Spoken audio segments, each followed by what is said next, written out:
চূড়াটা ওটা কিন্তু পুরো সোনা। আমরা যাচ্ছি কালীঘাট, আর কালীঘাট হয়ে আমরা যাবো জুডিওতে। অনেকদিন পর বলো কালীঘাটে যাওয়াটা মেন উদ্দেশ্য কি জুডিওতে যাওয়াটা? তুমি এমন ভাবে বলে জানো হচ্ছে জুডিওতে যাওয়াটা মেন উদ্দেশ্য। প্রত্যেকটা ইন্ট্রো খারাপ করে দাও। রঞ্জিত যাবে বলেছিল, এখন ওর মা বলছে ওর মাও যাবে। চলো একেবারে কাকিমাকে নিয়ে যদি মলে ঘুরতে চাই, ওখান থেকে জুডিও লেক মল সামনে আছে। রোদ লাগছে, মালা কেনা হচ্ছে, মালা প্রচুর গরম।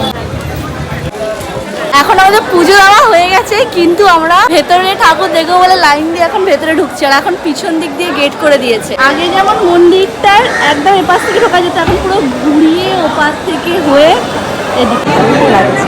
বয়স হয়েছে দেখে বোঝা যাচ্ছে যে বয়স হয়েছে। লোক দাঁড়িয়ে আছে লাইনে, চলো চলো, লাইন ছেড়ে দিয়েছে। আসো আসো, তোমরা আসো। ভাই ক্যামেরা এলাও না।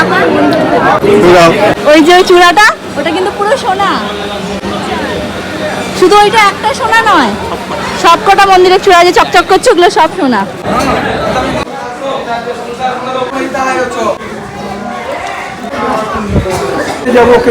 পুজো দেওয়া হয়ে গেল। লিপস্টিক নেবে করার জন্য আছে, তুমি এটা ট্রাই করতে পারো। এখানে সিল করা এটা অনেকদিন ধরে নেওয়ার ইচ্ছা ছিল।